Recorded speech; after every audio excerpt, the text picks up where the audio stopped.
the opposing party had to be involved in the same thing.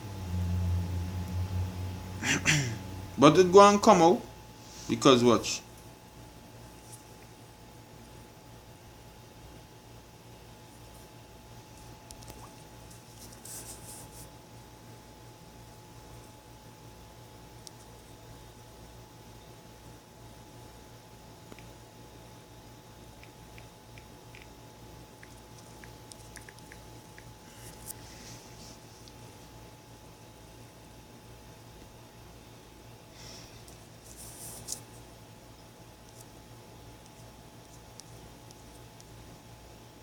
Snow, just bear with me a little bit.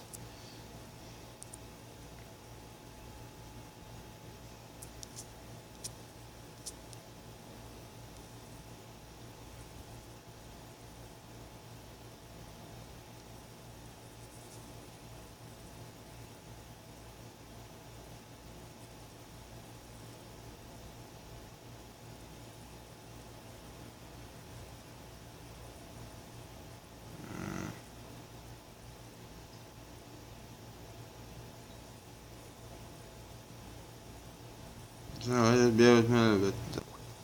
Yeah, so this is scripture. Because I say it go come out. The truth going and come out, regardless of what. So this is scripture to back it up. This is Mark chapter 4 verse 22. It says, "For there is nothing hid which shall not be manifested, neither was anything kept secret, but that it should come abroad." So, the truth going and come out that these people and them perpetrating a fucking wave of crime in this country, and then pulling themselves out into the shadows, just like the Rothschild. Alright, just like the Rothschild. Alright. So he said Chedi and Bihari will fall, guys. So I'll read it over. It says the Syrian organization has always made sure that it cultivated and wielded influence over the political parties of TNT. It is organically tied to the PNM. Organically, it supports PNM. Alright? But it has ensured that it exerted some influence over the NAR and the UNC. So the Syrian people had a hands in every party in this country. So they dictate what goes on in the government behind the scenes, in other words. Alright? So Chedi's fall from power was engineered by rival Syrian drug organization. And I didn't say that. It's them, whoever write this article.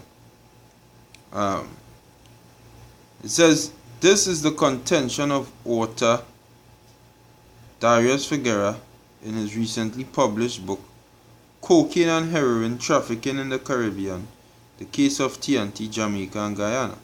A DEA official in Miami is also quoted as having come to the said conclusion about the role of the Syrians in the demise of Chedi Figueira.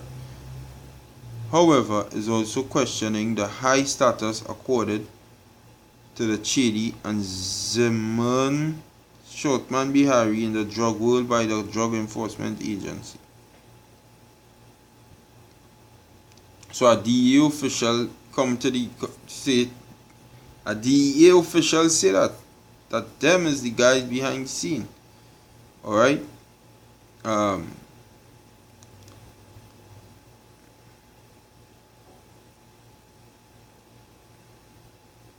will hold up on that for now. Let me read this. It says the book added in the late 1980s a turf war developed between Afro-Trinbagonian independent illicit drug traffickers and the Syrian-Lebanese organization. So whoever it is write that book, Figueira, he was writing things in his book. Good things. Bringing out information. It says in the early 1990s, this conflict would escalate into open turf warfare, and the Syrians provided the evidence to the DEA, British Customs, and the illicit drug interdiction agency of the Netherlands to bring these nascent independent trafficking organizations down. Bihari and Chedi would be famous victims of the Syrian backlash, but a series of Afro-Trinbagonian traffickers unknown to the wider public would be killed, fled from Trinbago, or were imprisoned in the US and Britain for daring to challenge Syrian-Lebanese hegemony over illicit drug retailing in the East-West corridor. So I'll hold it up. So that is why, you see, and now these people, they own the whole country.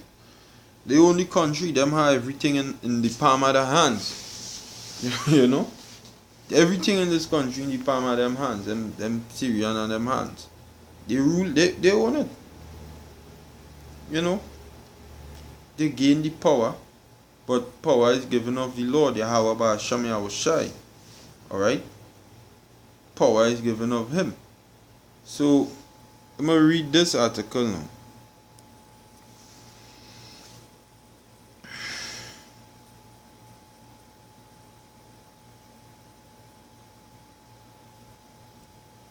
This is an article in the Guardian, which is a local paper in Trinidad, right? Published in January the 29th, 2017. It says,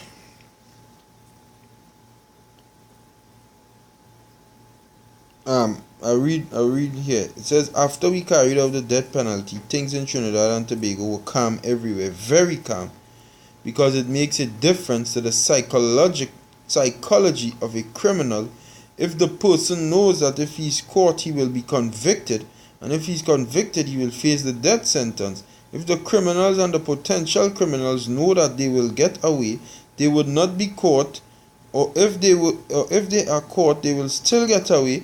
You are not solving a crime, you can't solve it. Senior Counsel Ramesh Lawrence Maharaj told the Sunday Guardian, which is only common sense. But it was a plan. It was a plan. More guns and more drugs had to come in by our other gang's hand. So get rid of this gang, open the hanging process, get them hanged for that period of time, then close it up, or put laws in place where it's going to be difficult to hang a man. You have to be very serious at the case, and the case had to be specific. Alright? But it have more guns and more drugs in the country more than ever now. More than ever. It have drugs, it have guns in the country more than ever. Alright? So I don't understand why ain't hanging these people. No, it was a plan. The plan was money had to make. If we keep hanging them, crime ain't going on flourish, lawyers ain't going on get paid, judges ain't going on get so much money. Alright? Drugs ain't going on be coming in the country, and murders ain't going on be at the high level it is, because murder is a business. Whether you want to believe it or not, a business. Murder is a business. Alright? Murder is a business. So let me get a precept there. These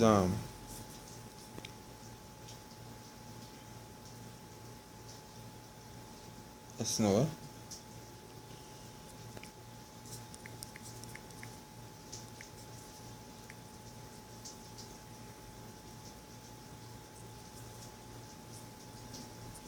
Job chapter 9 verse 24. It says, the earth is given into the hand of the wicked. Now, the wicked is the so-called white man. Esau or Edom, the Bible speaks of the so-called white race. The Rothschilds and the Oppenheimers and the Bilderbergers. Alright? Them is the wicked. The Rockefellers and so forth and so on. But it trickles down to these different states or governments, these different people in high ranking position in the government, in the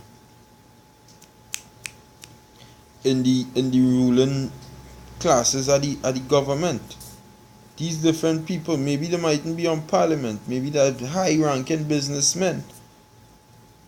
Them all in one with the wicked, because their agenda is to bring killing and death on the earth.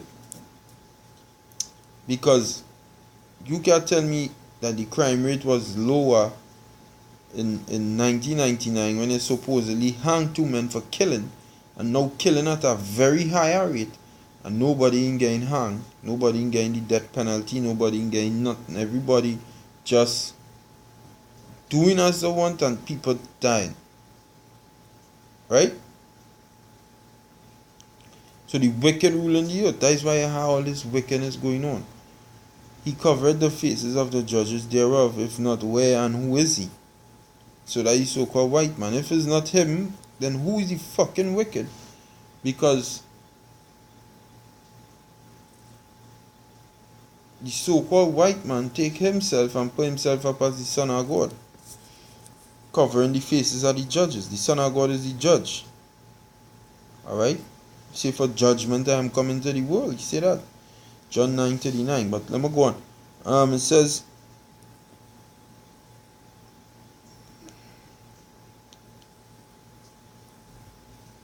I'll read through it. Let's know. I'll read from here.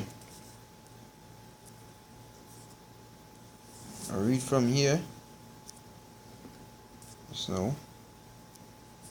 Bear with me a little bit. I read from where it's highlighted. It says, first thing, Trinidad and Tobago does not need any law to bring back the death penalty. The law is already there, so you don't need a law. You don't have to go and bring a law to bring it back. But it's an agenda to have niggas killing each other and lock them up in jail. So more money going and coming into the system. More money. They could hang fucking people if they want, by.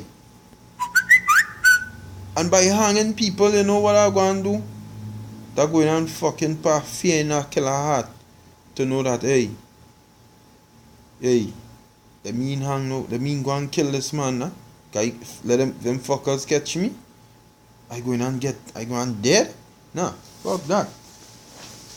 But that is not the agenda of the elites. The wicked, no, that is not their agenda. It says the law is already there. It is in the Offences Against the Person Act, chapter 1108, section 4, which says that if you commit murder, the penalty is death, Maharaj said.